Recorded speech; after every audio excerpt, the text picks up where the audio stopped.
প্রয়োজনীয় সংস্কার ছাড়া নির্বাচনে যাবে না বাংলাদেশ জামায়াতে ইসলামী। আবার তার আগেও স্থানীয় সরকারের নির্বাচন চায় দলটি।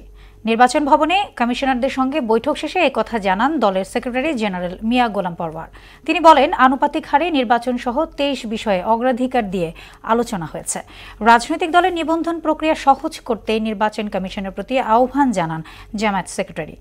MR আসাদের রিপোর্টস। এক যুগ পরে নির্বাচন ভবনে পা রাখল বাংলাদেশ জামায়াতে ইসলামী। 2013 সালে হাইকোর্টের রায়ে নিবন্ধন বাতিলের পরে বৃহস্পতিবার নির্বাচন ভবনে সিইসির সঙ্গে বৈঠকে বসে দলটির 6 সদস্যের প্রতিনিধি দল। 4 নির্বাচন কমিশনাররাও বৈঠকে অংশ নেন।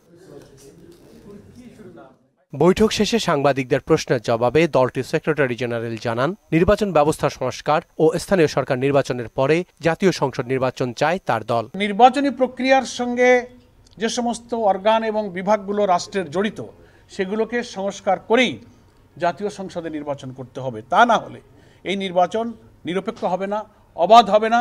পূর্বের যে 3টা নির্বাচনে জনগণ ভোট দিতে পারে নাই, সেই নির্বাচনেরই পুনরাবৃত্তি ঘটবে।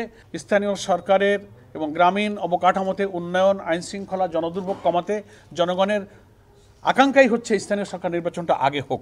প্রপোর্শনাল রিপ্রেজেন্টেশন, পিআর, আনুপাতিক প্রতিনিধিত্ব হারে যে নির্বাচনের ব্যবস্থা, পার্লামেন্টকে যদি দক্ষ পার্লামেন্টারদের দ্বারা, আইন প্রণেতাদের দ্বারা পরিচালিত করতে হয়, তাহলে এই পদ্ধতিটাই বাংলাদেশের জন্য খুবই উপযোগী। প্রবাসী ভোটার রাজনৈতিক দলের নিবন্ধন প্রক্রিয়া নিয়ে আলোচনার উল্লেখ করে 300 আসনেই দাঁড়িপাল্লা প্রতীকে নির্বাচনের কথাও জানান তিনি। আমরা 300 আসনে প্রার্থী আমরা প্রস্তুত করে ফেলেছি। প্রতীক আমাদের আছে, দাঁড়িপাল্লা। আমরা সুবিচার পাবো, সেই আইনেই এটা ফয়সালা হবে ইনশাআল্লাহ। এ সময় নির্বাচনে অংশ নিতে আদালতের রায়ে নিবন্ধন ফিরে পাওয়ার আশাও জানায় দলটি। নিবন্ধন প্রয়োজনই নাই, দল হলেই সেই ইলেকশন আগে ছিল না। বিফোর 2008 আমরা কি করেছি? আমরা ইলেকশন, আমাদের তখন নিবন্ধন আইন ছিল না। আমরা তখন বড় বড় দল, বিএনপি, আওয়ামী লীগ, জামাত, আমরা ইলেকশন করিনি। MR আসাদ, মোহনা সংবাদ, ঢাকা।